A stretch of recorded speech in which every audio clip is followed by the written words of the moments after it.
Hello friends, welcome to my YouTube channel. Friends, अगर channel पर नए हैं तो चैनल को सब्सक्राइब करें और वीडियो पसंद आए तो वीडियो को लाइक करें और ज़्यादा से ज़्यादा शेयर करें।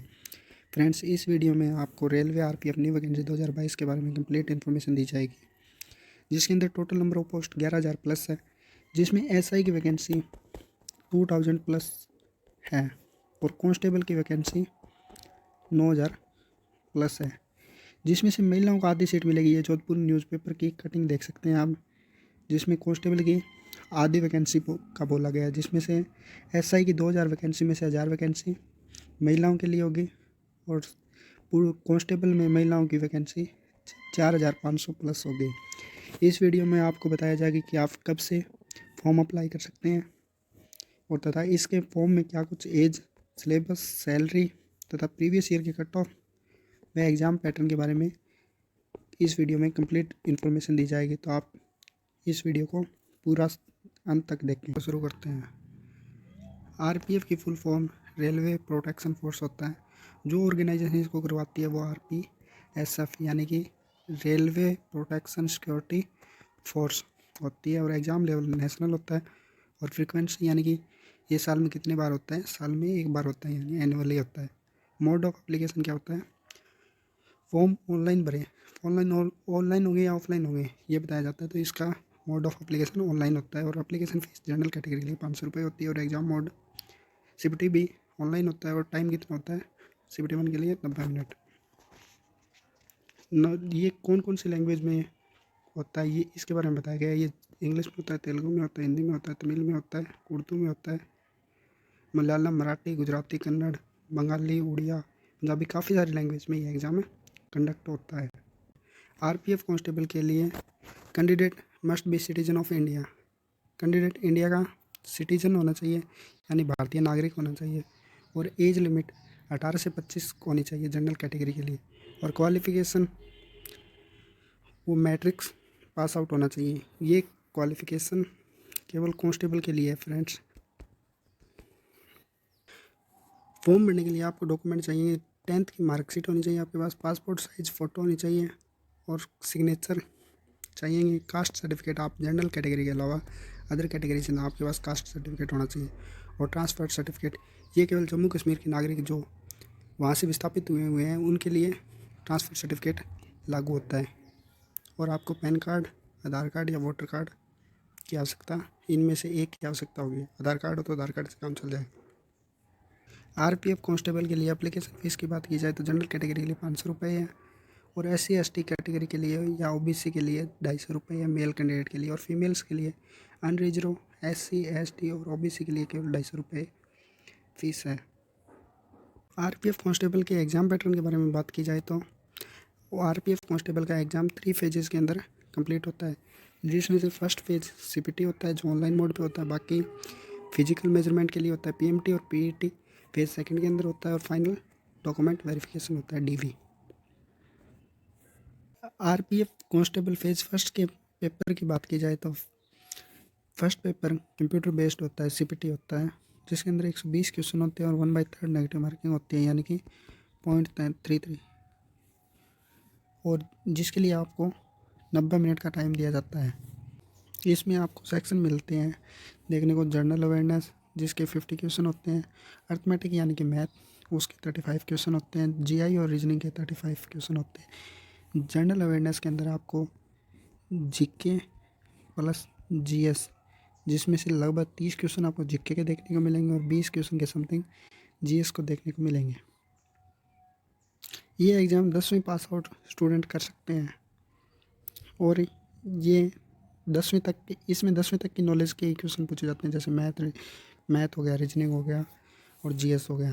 और सिलेबस की बात की जाए तो तीनों के, तो आपको जैसे जीए का जनरल अवेयरनेस का सिलेबस की बात की जाए तो इसमें current affair, awareness of events, development in society, Indian history आता है, आर्ट कल्चर आता है, इकोनॉमिक्स भी देखने को मिलता है, जनरल साइंस और लाइफ साइंस जिसके लगभग आपको 15 से 20 क्वेश्चन देखने को मिलेंगे।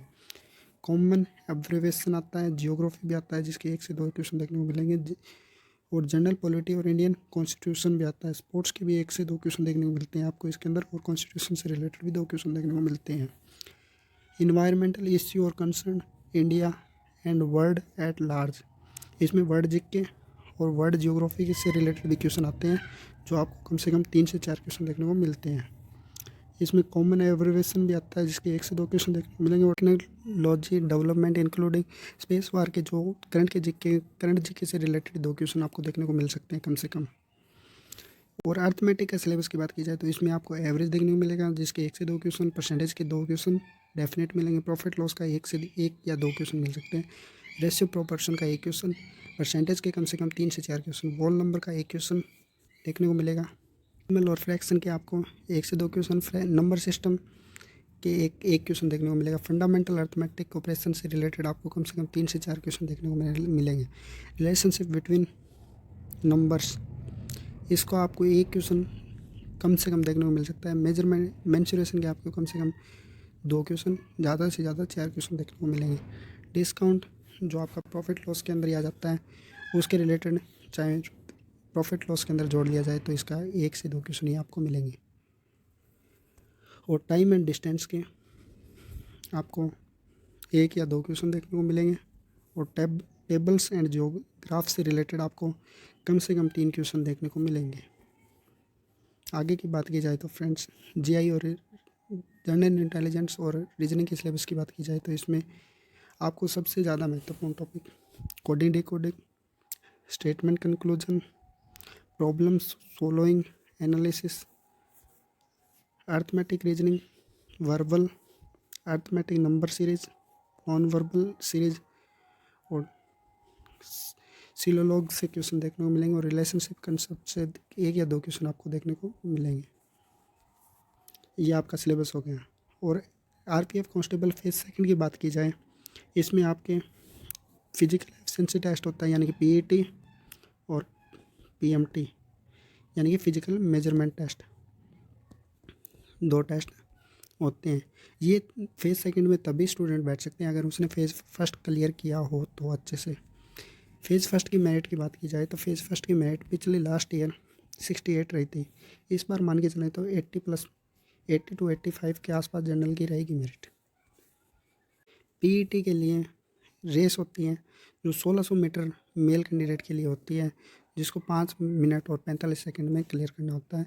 और फीमेल कैंडिडेट के लिए 800 मीटर की रेस होती है और 3 मिनट 40 सेकंड के अंदर क्लियर करना होता है। हाई जंप होता है मेल कैंडिडेट के लिए 4 फीट, फीमेल कैंडिडेट के लिए 3 फीट। लॉन्ग जंप होता है 14 फीट और फीमेल कैंडिडेट के लिए 9 फीट। पीटी यानी कि फिजिकल एफिशिएंसी टेस्ट की बात की जाए तो इसमें जनरल और ओबीसी के लिए मेल कैंडिडेट की हाइट 165 सेंटीमीटर होनी चाहिए और फीमेल की 157 सेंटीमीटर। SC/ST के लिए मेल की 160 सेंटीमीटर और फीमेल की 152 मीटर। और ये गढ़वालीज, गोरखाज, मराठाज, डोगराज, कुमानीज और अदर कम्युनिटी के लिए जो सरकार के द्वारा कैटेगरी स्पेसिफाइड है, उसके लिए मेल कैंडिडेट की 163 हाइट होनी चाहिए, यानी कि 163, और फीमेल कैंडिडेट की 155 हाइट होनी चाहिए। फिजिकल मेजरमेंट की बात की जाए जिसमें चेस्ट वगैरह से रिलेटेड आते हैं तो उसके अंदर जनरल और ओबीसी की हाइट होनी चाहिए 80 सेंटीमीटर बिना फुली हुई यानी एक्सपेंडेड, और फुली हुई छाती यानी कि सीना एक्सपेंडेड होना चाहिए 85। इससे ज़्यादा भी हो सकता है परंतु 5 सेंटीमीटर फुलाने के बाद सीना होना चाहिए। और SC/ST कैटेगरी के लिए 76.2 सेंटीमीटर एक्सपेंडेड होना चाहिए और एक्सपेंडेड कितना होना चाहिए 81.2, यानी 5 सेंटीमीटर का अंतर होना चाहिए। और वो अदर स्पेसिफाइड कैटेगरी जो गवर्नमेंट के द्वारा है, जैसे गढ़वालीज, गोरखाज, मराठाज, डोगराज, माउनीज, उनके लिए 80 to 85 होनी चाहिए। और महिला कैंडिडेट के लिए फिजिकल मेजरमेंट नहीं होता। आरपीएफ कांस्टेबल फेज़ थर्ड, यानी फेज़ थर्ड के अंदर केवल वही स्टूडेंट एंटर करते हैं जिन्होंने फेज़ फर्स्ट क्वालिफाई किया और फेज़ सेकंड भी क्वालिफाई किया हो। यानी कि फेज़ थर्ड होता है केवल और केवल डॉक्यूमेंट वेरिफिकेशन। जिन्होंने दोनों फेज़ क्लियर किए हो उन्हीं स्टूडेंट को डॉक्यूमेंट वेरिफिकेशन के लिए बुलाया जाता है। उसके लिए आपको डॉक्यूमेंट की आवश्यकता होगी 10वीं पास मार्कशीट और एज का प्रूफ, यानी कि 10वीं की मार्कशीट भी हो सकती है और कोई एनी अदर प्रूफ भी हो सकता है। कास्ट सर्टिफिकेट, या आप जनरल कैटेगरी के अलावा दूसरी कैटेगरी से तो आपके पास कास्ट सर्टिफिकेट भी होना चाहिए और ट्रांसफ़र सर्टिफिकेट भी होना चाहिए अगर आप जम्मू कश्मीर से विस्थापित हैं। और पासपोर्ट साइज़ फ़ोटोग्राफ्स आपके होने चाहिए। सैलरी की बात की जाए तो बेसिक सैलरी 21,700 रुपये होती है। इसमें हाउस रेंट अलाउंस, डीए और टीए मिलाकर टोटल ग्रॉस सैलरी बन जाती है 31,207 रुपये एक्स क्लास एक्स के लिए, यानी कि जो बड़े शहरों के अंदर रहते हैं। और वाई सिटी के लिए टोटल सैलरी होती है 29,636 रुपये, जिसमें एचआरए कम हो जाता है क्योंकि बड़े शहरों के लिए हाउस रेंट अलाउंस ज़्यादा होता है और मध्यम प्रकार के शहरों के लिए उससे कम होता है, और जड़ प्रकार के शहरों के लिए थोड़ा और भी कम हो जाता है। उस प्रकार जड़ प्रकार के शहरों के लिए टोटल सैलरी होती है 27,902 रुपये। उसमें आपको हाउस रेंट अलाउंस बहुत ही कम मिलता है। पूरा वीडियो देखने के लिए धन्यवाद। और आप अगर तैयारी कर रहे हैं आरपीएफ़ की, तो आरपीएफ़ का एग्ज़ाम के लिए फ़ॉर्म भरने मार्च में स्टार्ट हो जाएंगे या अप्रैल के फर्स्ट वीक में स्टार्ट होने की पूरी संभावना है। और उसका नोटिफिकेशन भी मार्च के स्टार्टिंग वीक तक जारी हो जाएगा।